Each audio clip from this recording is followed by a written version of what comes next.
നമസ്കാരം എന്റെ പ്രേക്ഷകരെ, വലിയ സ്നേഹ നമസ്കാരം. നോക്കൂ, നമ്മളെല്ലാവരും കണ്ടതാണ് വയനാട് നടന്ന ഒരു വലിയൊരു ഉരുൾപൊട്ടലും പ്രകൃതി ദുരന്തങ്ങളും. അതിനുശേഷം ഒരുപാട് നൂറുകണക്കിന് ആളുകളുടെ ജീവൻ നഷ്ടപ്പെട്ടതും ഒരുപാട് വേദനയൂറുന്ന വാർത്തകളൊക്കെ കണ്ടതാണ് നമ്മൾ. അത്തരത്തിൽ നൂറുകണക്കിന് കുടുംബങ്ങൾക്ക് വീട് നഷ്ടപ്പെട്ടിരിക്കുന്നു. എന്നിട്ട് ഒന്ന് ആലോചിച്ച് നോക്കൂ, ഏകദേശം 765ഓളം കോടിയാണ് പിണറായി വിജയന്റെ ദുരിതാശ്വാസ നിധിയിലേക്ക് ഈ വയനാട് ദുരിതം ബാധിച്ചവരെ സഹായിക്കാൻ വേണ്ടി എത്തിയത്. അതിൽ ഒരു രൂപ പോലും മുടക്കാതെ അത് പൂർണ്ണമായിട്ടും തടഞ്ഞു വെച്ചുകൊണ്ട്, അതല്ലെങ്കിൽ മറ്റു രീതിയിലേക്ക് വകമാറ്റാനിരിക്കുന്ന നിധി കാക്കുന്ന ഭൂതം എന്ന് പറയാൻ പറ്റില്ല, നിധി കക്കുന്ന ഭൂതമായിട്ട് പിണറായി വിജയൻ മാറിക്കൊണ്ട് ഇന്നും ആ ദുരിത ബാധിതർക്ക് ഒരു രൂപ പോലും കൊടുക്കാതിരിക്കുക എന്നൊക്കെ പറഞ്ഞാൽ അതിന്റെ എത്രത്തോളമാണ് അതിന്റെ കാഠിന്യം എന്ന് ആലോചിച്ച് നോക്കുക. ഒരു ഇടതുപക്ഷമോ വലതുപക്ഷമോ ഇതിന് അനുകൂലമായിട്ടോ ഇതിന് പ്രതികൂലമായിട്ടോ മിണ്ടുന്നില്ല എന്നുള്ളതാണ് ഏറ്റവും വലിയ രസകരമായിട്ടുള്ള കാര്യം. വയനാട്ടുകാർക്കാണെങ്കിൽ അവിടെ രാഷ്ട്രീയവും ജാതിയും മതവും മാത്രം മതി എന്നതുമാണ്. അതുകൊണ്ട് തന്നെ ഇതിന്റെ കണക്കുകളിലേക്കാണ് ഇന്ന് നമ്മൾ പരിശോധിക്കുന്നത്. എത്രത്തോളം കോടികളാണ് അവിടെ വന്നത്, എന്താണ് കേന്ദ്രം ഒന്നും ചെയ്തില്ലേ, മോദിജി വന്നുകൊണ്ട് ഒരു കുട്ടിയെ ലാളിച്ചുകൊണ്ട് കുട്ടിയെ ആശ്വസിപ്പിച്ചുകൊണ്ട് അങ്ങോട്ട് പോയി എന്നല്ലാതെ കേന്ദ്രം ഒരു രൂപ പോലും തന്നില്ലേ എന്നുള്ള പരാതിയൊക്കെ നമ്മൾ കാണാറുമുണ്ട്. അതിന്റെ യാഥാർത്ഥ്യത്തിലേക്ക് വെളിച്ചം വീശുന്ന ഒരു വീഡിയോ അത് ഒന്ന് കാണേണ്ടത് തന്നെയാണ്.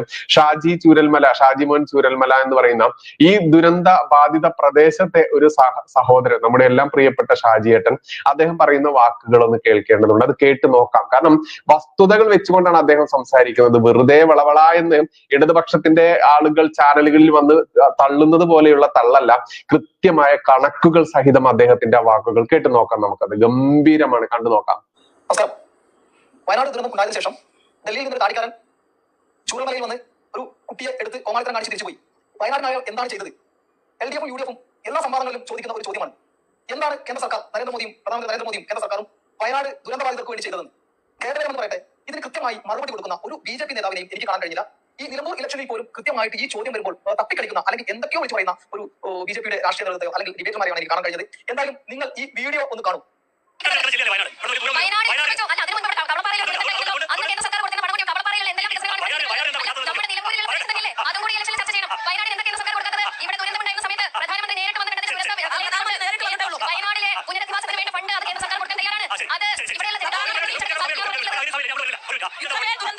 ഈ നാട് കണ്ട ഏറ്റവും വലിയ ദുരന്തം വയനാടുണ്ടായിട്ട് പ്രധാനമന്ത്രി വന്ന് ഒരു കുട്ടിയെ ലാളിച്ച് പൊറാട്ട് നാടകം കളിച്ച് തിരിച്ചു പോകാനല്ല. എന്ത് കൊടുത്തു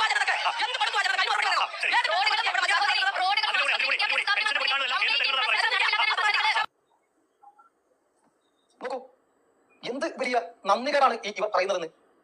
ഞാൻ ചൂരൽമല സ്വദേശിയാണ്, ആ ദുരന്തബാധിതരുമാണ്. കേന്ദ്ര സർക്കാർ എന്ത് ചെയ്തു എന്ന് കൃത്യമായിട്ട് ബോധ്യമുള്ള ഒരു മനുഷ്യനുമാണ്. കാരണം ഒരു സർക്കാരും ചെയ്യാത്ത അത്ര നല്ല രീതിയിൽ കേന്ദ്ര സർക്കാർ ഈ ദുരന്തബാധിതരുടെ കൂടെ ചേർന്ന് നിന്നിട്ടുണ്ട്. പക്ഷേ കേന്ദ്ര ഭരിക്കുന്ന പാർട്ടിയുടെ നേതൃത്വം കൃത്യമായിട്ട് ഇത് ജനങ്ങളിലേക്ക് എത്തിക്കാൻ പരാജയപ്പെട്ടു എന്നുള്ളതാണ് വലിയൊരു കാര്യം. മറിച്ച് എതിരാളികൾ ഈ കുപ്രചരണം നടത്തുന്നത് വലിയ വിജയം കൈവരിച്ചു എന്നുള്ളതാണ്. ജൂലൈ 30 ഉരുൾപൊട്ടലുണ്ടായി. നമ്മുടെ മുഖ്യമന്ത്രിയെ പോലും ആദ്യം അറിയിക്കുന്നത് പ്രധാനമന്ത്രിയുടെ ഫോണിലൂടെയാണ് ഈ ദുരന്തം അറിയുന്നത് എന്ന് പത്രങ്ങളിലൂടെ പറഞ്ഞതാണ്. അതിനുശേഷം പ്രധാനമന്ത്രി നേരിട്ട് വന്നു. പെട്ടെന്ന് തന്നെ നമ്മുടെ സൈന്യമടക്കമുള്ള NDRF-ഉം സൈന്യമടക്കമുള്ള എല്ലാ സംവിധാനങ്ങളും ഉപയോഗിച്ച് രക്ഷാപ്രവർത്തനത്തിൽ കേന്ദ്രവും സൈന്യവും എല്ലാം സഹായിച്ചു. നാടൊട്ടാകെ ദുരന്തബാധിതരോടൊപ്പം നിന്നു. രക്ഷാപ്രവർത്തനത്തിൽ മാതൃകയായ രക്ഷാപ്രവർത്തനം നടത്തി. നമുക്കറിയാം ഡെയിലി പാർക്കൊക്കെ നിർമ്മിച്ചത്. അതുപോലെ തന്നെ വിവിധ സന്നദ്ധ സംഘടനകളും എല്ലാ രാഷ്ട്രീയ പാർട്ടികളും, മുസ്ലിം ലീഗ് ആയിക്കോട്ടെ, അവരുടെ വൈദ്യർ ആയിക്കോട്ടെ, DYFI ആയിക്കോട്ടെ, സേവാഭാരതി ആയിക്കോട്ടെ, കൈമൈ മറന്ന ഏകോദര സഹോദരങ്ങളെ പോലെ ദുരന്തബാധിതരായിട്ടുള്ള എന്റെ ജനതയ്ക്ക് വേണ്ടി അവിടെ കൈമൈ മറന്ന് പ്രവർത്തിച്ചു. താൽക്കാലിക പുനരധിവാസത്തിൽ സംസ്ഥാന സർക്കാർ അഭിനന്ദനാർഹമായിട്ടുള്ള കാര്യമാണ് കാഴ്ചവെച്ചത്. സംസ്ഥാന സർക്കാർ നന്നായി അവിടെ ആക്ട് ചെയ്തു. കേന്ദ്ര സർക്കാർ അതിനുശേഷമാണ് കേന്ദ്ര സർക്കാർ എന്ത് ചെയ്തു എന്നുള്ള ഒരു ചോദ്യം വന്നത്. ഞാൻ ഒന്നൊന്നായിട്ട് പറയാൻ ആഗ്രഹിക്കുകയാണ്. ഈ വീഡിയോയുടെ അവസാനം വരെ നിങ്ങൾ കാണണം എന്ന് അഭ്യർത്ഥിക്കുകയാണ്. നോക്കൂ, ആദ്യം തന്നെ രക്ഷാപ്രവർത്തനമാണ്. രക്ഷാപ്രവർത്തനം നമ്മൾ കണ്ടിട്ടുണ്ടാവും. കേന്ദ്ര സർക്കാർ ഒരു കേന്ദ്രമന്ത്രിയെ തന്നെ കൽപ്പറ്റയിൽ ക്യാമ്പ് ചെയ്തുകൊണ്ട് അതിനെ മേലോട്ടം വഹിച്ചു. അതുപോലെ തന്നെ സൈന്യവും കേന്ദ്രത്തിന്റെ എല്ലാ സംവിധാനങ്ങളും ഉപയോഗിച്ചുകൊണ്ട് സഹായിച്ചു. അതിനുശേഷം സാമ്പത്തിക സഹായങ്ങളെ കുറിച്ചാണ് ഇവർ ചോദിക്കുന്നത്. എന്താ ചെയ്തത്? അതിലേക്കാണ് ഞാൻ വരുന്നത്. മരണപ്പെട്ടത് 398 പേരാണ് മരണപ്പെട്ടത് ചൂരൽമല ദുരന്തത്തിൽ. അതിൽ ഒരു കുടുംബത്തിന് 8 ലക്ഷം രൂപ വീതമാണ് മരണപ്പെട്ടവരുടെ കുടുംബങ്ങൾക്ക് ലഭിക്കുക. നോക്കൂ, ആ കുടുംബങ്ങൾക്ക് ലഭിക്കുന്നതിൽ 8 ലക്ഷത്തിൽ സംസ്ഥാന സർക്കാർ മുഖ്യമന്ത്രിയുടെ ദുരിതാശ്വാസ നിധിയിൽ നിന്ന് നൽകുന്നത് കേവലം 2 ലക്ഷം രൂപ മാത്രമാണ്. 4 ലക്ഷം രൂപ SDRF-ൽ നിന്നും 2 ലക്ഷം രൂപ PMNRF-ൽ നിന്നും പ്രധാനമന്ത്രിയുടെ ദുരിതാശ്വാസ നിധിയിൽ നിന്നുമാണ് 6 ലക്ഷം രൂപ കൊടുക്കുന്നത് കേന്ദ്ര സർക്കാർ. SDRF എന്ന് പറഞ്ഞാൽ നമുക്കറിയാം, അത് കേന്ദ്ര സർക്കാർ അതിന്റെ 75% നിക്ഷേപിക്കുന്നത്. SDRF 25% മാത്രമാണ് സംസ്ഥാന സർക്കാർ. അതുവഴി 6 ലക്ഷം രൂപ അല്ലെങ്കിൽ 5 ലക്ഷം രൂപയും കൊടുക്കുന്നത്. 5 ലക്ഷം രൂപയും നൽകുന്നത് കേന്ദ്ര സർക്കാരാണെന്ന് പറയേണ്ടി വരും. അതിൽ 2 ലക്ഷം രൂപ മാത്രമാണ് ശരിക്കും കൃത്യമായിട്ട് സംസ്ഥാന സർക്കാരിന്റെ, അതായത് മുഖ്യമന്ത്രി ദുരിതാശ്വാസ നിധിയിൽ നിന്ന്. അതുപോലെ തന്നെ ഇവിടെ ഗുരുതരമായി പരിക്കേറ്റ ആളുകൾ, ആ പരിക്കേറ്റ ആളുകളുടെ ചികിത്സ മൊത്തം SDRF-ൽ നിന്നാണ് കൊടുക്കുന്നത്. പ്രധാനമന്ത്രിയുടെ ഫണ്ടിൽ നിന്നും SDRF-ൽ നിന്നാണ്. CMDRF-ൽ നിന്ന് ഇതുവരെ നയാ പൈസ ചിലവഴിച്ചിട്ടില്ല എന്ന് നിങ്ങൾ മനസ്സിലാക്കണം. SDRF-ൽ നിന്ന് ഇതുവരെ ചിലവഴിച്ച് 145 കോടി രൂപയാണെന്ന് പറയുന്നു. CMDRF നിന്ന് 3.2 കോടി, മുഖ്യമന്ത്രിയുടെ ദുരിതാശ്വാസ നിധിയിൽ 760 കോടി രൂപ ചൂരൽമല മുണ്ടക്കൈ ദുരന്തത്തിന് വേണ്ടി മാത്രം ഈ മാലോകർ, നല്ല മനസ്സലിവുള്ള മനുഷ്യത്വമുള്ള മനുഷ്യർ അവർ ഊറും കുടുക്കയും പൊട്ടിച്ച് മുഖ്യമന്ത്രി ദുരിതാശ്വാസ നിധിയിൽ ചൂരൽമല മുണ്ടക്കൈ ദുരന്തത്തിൽ അകപ്പെട്ട ആളുകൾക്ക് വേണ്ടി 760 കോടി രൂപ നിക്ഷേപിച്ചിട്ടുണ്ട്. പക്ഷേ അതിൽ നിന്ന് 3.2 കോടി രൂപ മാത്രമാണ് സംസ്ഥാന സർക്കാർ ചിലവഴിച്ചത് എന്നാണ് എന്റെ അറിവിലുള്ളത്. തെറ്റാണെങ്കിൽ നിങ്ങൾക്ക് തിരുത്താം. ഞാൻ ഗവൺമെന്റ് സോഴ്സിൽ നിന്ന് ഞാൻ പറയുന്നത് അത്രേ ഉള്ളൂ. അതിനപ്പുറം ചിലവഴിച്ചിട്ടില്ല എന്നുള്ളതാണ്. SDRF നിന്ന് 145 കോടി രൂപ ചിലവഴിച്ചു. ഇനി കേന്ദ്രം എന്ത് കൊടുത്തു എന്ന് കൊടുത്തു, ഈ താടിക്കാരൻ കൊടുത്തു എന്ന് ചോദിക്കുമ്പോൾ ആ ചോദ്യത്തിന് ഒരു ഉത്തരമാണ് ഞാൻ പറയുന്നത്. പ്രിയമുള്ളവരെ, ആദ്യം തന്നെ ഈ ദുരിതാശ്വാസ പ്രവർത്തനങ്ങൾക്കും ഈ ദുരന്തം നേരിടുന്നതിന് വേണ്ടി 50 വർഷത്തേക്ക് പലിശരഹിതമായിട്ടുള്ള ഒരു വായ്പ അനുവദിച്ചു. പലിശരഹിതം 529.5 കോടി രൂപ 50 വർഷത്തേക്ക് പലിശരഹിതമായി തിരിച്ചടക്കണമെന്ന വ്യവസ്ഥയിൽ കേന്ദ്രം കൊടുത്തു. ഈ പണം 50 വർഷം കഴിഞ്ഞ് ഏതാണ് ഭരണകൂടം തിരിച്ചടക്കേണ്ടി വരില്ല എന്ന് നമുക്ക് എല്ലാവർക്കും അറിയാം. എങ്കിലും അത് വായ്പയായിട്ടാണ് കൊടുത്തത്. ആ വായ്പയായി കൊടുത്തത് ശരിയായില്ല എന്നൊരു വിമർശനം, ആ വിമർശനം ഉൾക്കൊള്ളട്ടെ. വായ്പയായി കൊടുത്തത് ശരിയല്ല.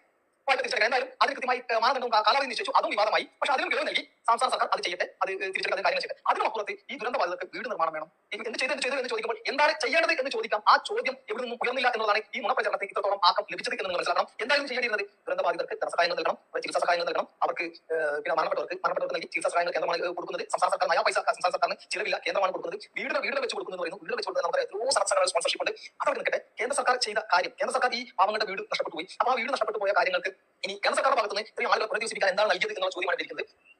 അതായത് ഞാൻ നിങ്ങൾ ഈ സൈഡിലൂടെ പോകുന്ന വാർത്താക്കുറിപ്പ്, ഈ സൈഡിൽ ഞാൻ പിൻ ചെയ്ത് വെച്ച ഒരു വയനാട് കളക്ടറുടെ മെയ് 2018 മെയ്യുള്ള വാർത്താക്കുറിപ്പാണ്. വയനാട് ജില്ലാ കളക്ടറുടെ അതിൽ അവർ പറയുന്നു, നിങ്ങൾ ശ്രദ്ധിക്കുക, ഞാൻ പറയുന്നതിനോടൊപ്പം നിങ്ങൾ ശ്രദ്ധിക്കുക. വയനാട് ജില്ലാ കളക്ടറുടെ വാർത്താക്കുറിപ്പാണ്. അതിൽ പറയുന്നു, അതിതീവ്ര ദുരന്തങ്ങൾക്ക് കേന്ദ്ര സർക്കാരിന്റെ സഹായമായി സാസ്കി ഫണ്ടിൽ നിന്നും 378.57 കോടി രൂപ അനുവദിച്ചു.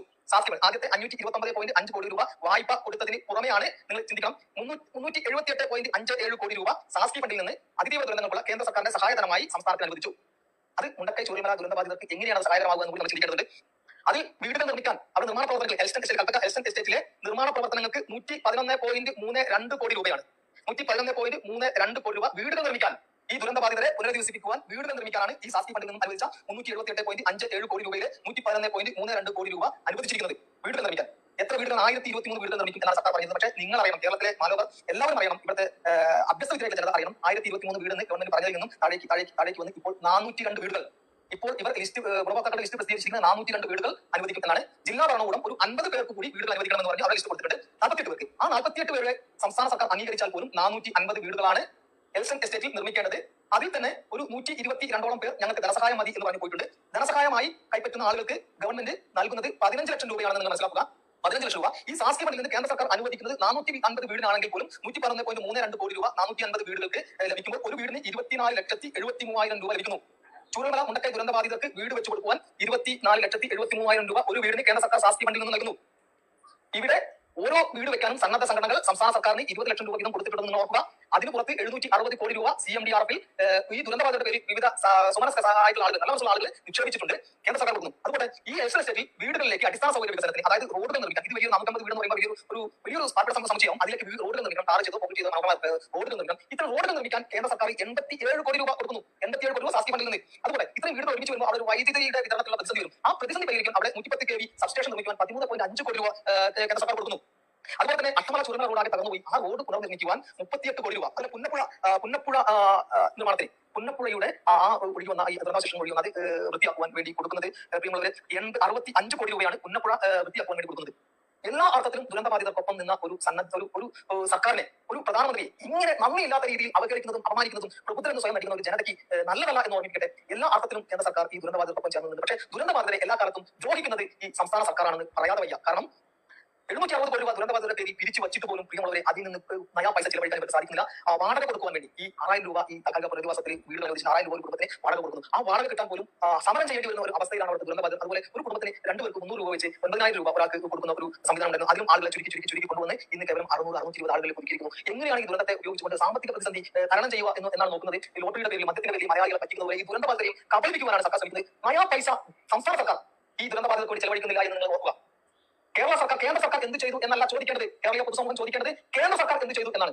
കേരള സർക്കാർ എന്ത് ചെയ്തു എന്നല്ല, കേരള സർക്കാർ എന്ത് ചെയ്തു എന്നാണ്. കേരള സർക്കാർ ഒന്നും ചെയ്തില്ല. ഇവിടെ ഒരു ഇടനിലക്കാരന്റെ ഒരു കുശാഗ്ര ബുദ്ധിയോട് കൂടി കമ്മീഷൻ അടിക്കാൻ നമ്മുടെ ഭൂമിയൊക്കെ റിയൽ എസ്റ്റേറ്റിന്റെ ദല്ലാൾമാർ ഈ ഭൂമി വിൽക്കുമ്പോൾ ഇടയിൽ നിന്ന് കമ്മീഷൻ, അത്തരം കമ്മീഷൻ പറ്റുന്ന ഒരു ഇടപാട് മാത്രമാണ് ഇവിടെ സംസ്ഥാന സർക്കാർ ചെയ്യുന്നത്. അത് ചെയ്യുന്നതോ പോട്ടെ നന്ദിയില്ലാത്ത രീതിയിൽ മോദി എന്ത് ചെയ്തു, താടിക്കാരൻ എന്ത് ചെയ്തു, കേന്ദ്രം എന്ത് ചെയ്തു എന്നുള്ള ഒരു നെറികെട്ട ഒരു ചോദ്യം പൊതുസമൂഹത്തിൽ ഉയർത്തുകയും ആളുകളെ മസ്തിഷ്ക പ്രക്ഷാളനം ചെയ്ത് കേന്ദ്രത്തിനെതിരെ തിരിക്കുന്ന നിലപാടാണ് സംഘടന പറയട്ടെ. താൻ പോരിമയും ജനങ്ങളുടെ സ്വഭാവവും സഹജമായിട്ടുള്ള BJP നേതൃത്വം ഇതിനെ കൃത്യമായി ചെറുക്കുന്നതിൽ അമ്മയെ പരാജയപ്പെട്ടിരിക്കുന്നു.